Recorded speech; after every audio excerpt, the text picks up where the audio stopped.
The most famous rocket company on Earth just went public. SpaceX sold slices of itself to the world for the very first time, the biggest stock market debut in history. The price jumped on the very first trade, and its founder, Elon Musk, became the planet's first trillionaire. That's the part that made the news. Here's the part that didn't. About 6 weeks before any of this, someone quietly rewrote one of the rules of the stock market. A small change, a boring one, almost nobody noticed. And that one little rule is about to reach into the retirement savings of nearly everyone watching this, yours included, and use your money to push this stock higher. You won't be asked. You might not even know it happened. And here's the part that sticks with you. That rule didn't change at some random moment. It changed right before the biggest IPO in history. And it just so happens to hand the people who got in early a perfect way out, while leaving someone else holding the thing at the very top.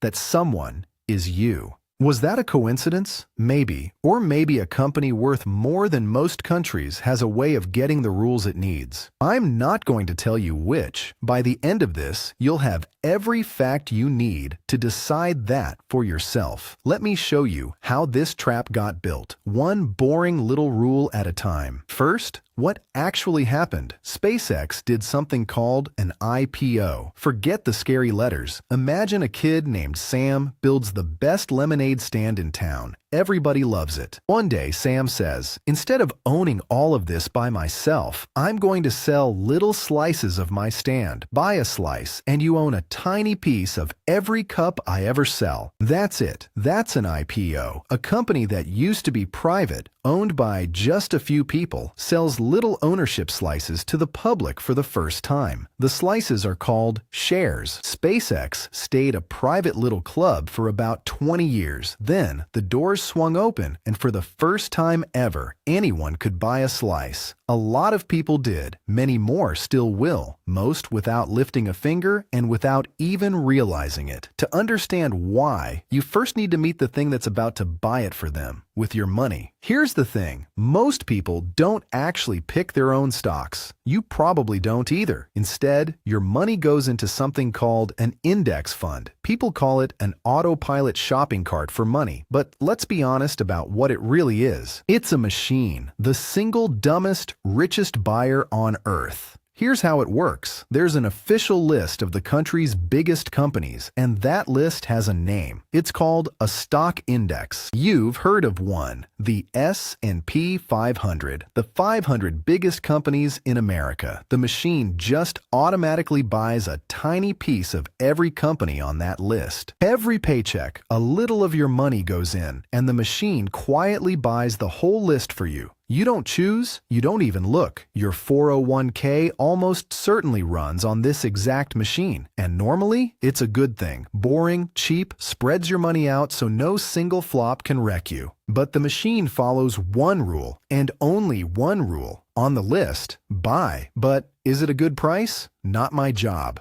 On the list, buy. It doesn't check the price. It doesn't ask if it's a smart deal. On the list, buy. That's the whole trick. And it all comes down to one question. How does a company get on the list? Here's where it gets strange. Normally, to join one of these lists, a company has to wait and qualify. To get into the most famous one, the S&P 500, you have to be profitable and have traded for a full year. SpaceX is neither. It just went public, and in one recent quarter alone, it lost over $4 billion.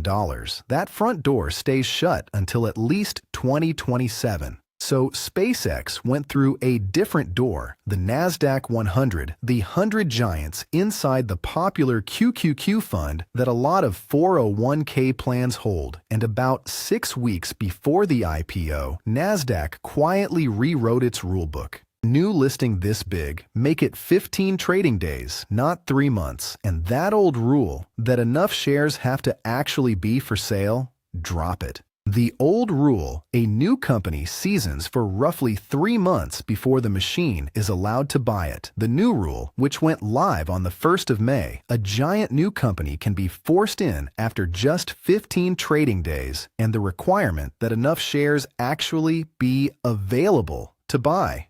Deleted. Picture a theme park where everyone waits in line for the big ride, and one kid strolls to the front with a golden fast pass the park printed that very morning. That's the move. About 15 trading days after the IPO, roughly early July, every NASDAQ 100 index fund in the country gets ordered to start buying SpaceX, fast and all at once. And here's the detail I'll just leave with you. NASDAQ and the New York Stock Exchange both wanted to host this IPO. One of them rewrote its rulebook 6 weeks early. SpaceX reportedly made that fast track a condition of where it would list, and it picked the exchange that changed the rules. The press even gave the change a nickname, Lex SpaceX, Latin for a law for SpaceX. Nobody broke a law, they just wrote one. Coincidence? I'll let you decide. Remember the machine's one rule. It must buy whatever lands on the list, and it never looks at the price. Now picture every NASDAQ 100 fund in the country ordered to buy the same stock in the same short window. That's a tidal wave of forced buying. And remember the other thing NASDAQ deleted, the rule that enough shares have to be for sale? Here's why that mattered. The slice of a company actually available to trade is called the float, and SpaceX's is tiny. Only about 3 to 5% trades publicly. The rest stays locked up with insiders. Normally, a float that thin would bar a company from the index. Not anymore. So you've got a tidal wave of forced buyers crashing into a tiny puddle of shares. What happens to the price? It rockets, not because the company got better that morning, but because a machine was ordered to buy something there was barely any of. Lots of must buyers, almost nothing to buy, equals price straight up. But the price doubled this morning. On the list, buy, but it loses money. Buy. That machine is running your retirement, and it's about to meet the most hyped rocket on Earth, eyes closed, wallet open. So the price gets pushed sky high. Perfect time to buy, right? Now look at who's standing on the other side of that trade. The early insiders, the people who've owned SpaceX for years, aren't allowed to sell right away. Their shares are locked up for a set window after the IPO. The term is the lockup.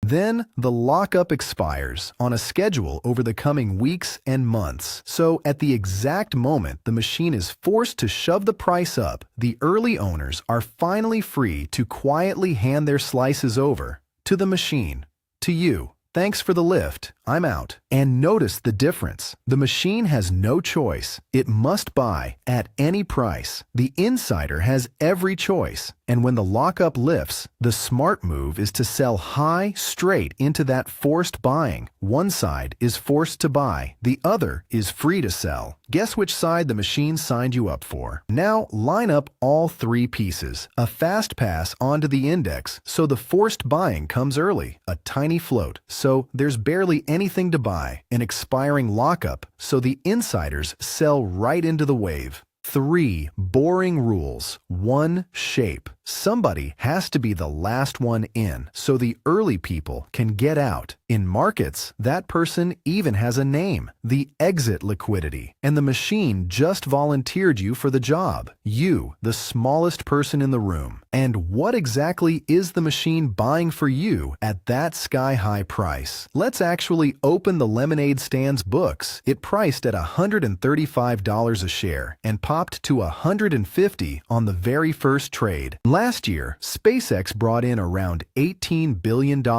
Impressive, until you notice it also lost about $5 billion. And the price tag on the whole thing? $1.75 trillion.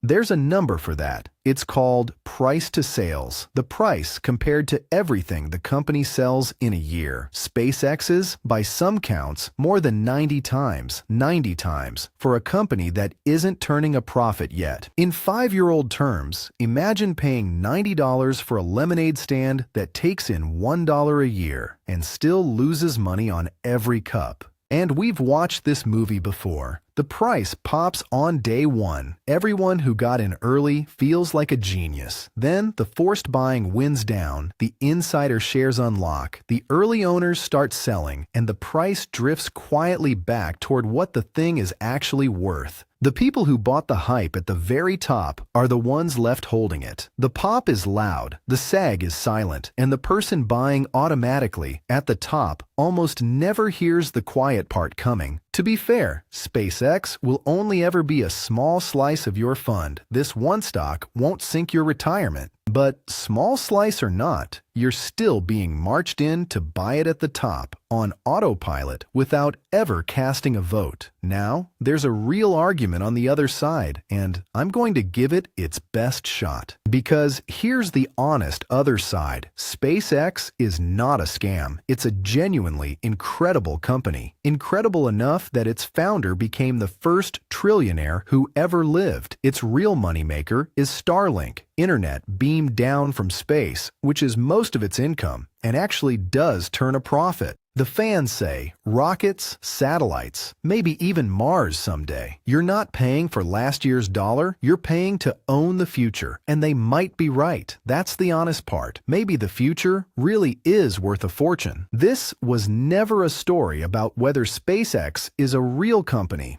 It obviously is. The rockets are real. The only question this whole time has been the price, and whether a machine should be paying any price at all on your behalf without ever once asking you. So here's the trap, and here's the question I left you with at the start. Look at what actually happened. A rule gets rewritten 6 weeks early in exactly the shape that sends the price up and the risk down to you. The float is tiny, so the forced buying hits even harder. The insiders are locked up just long enough to sell into that wave. 3 boring rules, and every single one of them points the same direction. The early people get out, and you get left holding it. Now, nobody in this story is twirling a mustache. Maybe each of those rules changed for its own perfectly innocent reason, and they just happen to line up like this. Or maybe, when a company is worth more than most countries, the world has a quiet way of arranging itself in that company's favor. I told you, I wouldn't tell you which. You've seen the facts now. You decide. But one thing isn't up for debate. The machine. It buys at any price, it never asks why, and it just signs you up to buy the most hyped stock on Earth at the very top, whether you want it in or not. So remember the 3 little gears by their real names: a fast index inclusion, a tiny float, an expiring lockup. 3 dull little rules that quietly turn you into the exit liquidity. And the way out is the one thing a 5-year-old already knows. Before you buy something, you ask what it costs and why. If a machine won't tell you why a thing is worth its price, you don't have to let it buy that thing for you. If this finally made the scariest letters in finance make sense, subscribe. That's the whole channel. Big money drawn small. Because the most dangerous trap isn't the one somebody sets for you. It's the one where every rule looks innocent on its own, and they all somehow point at you.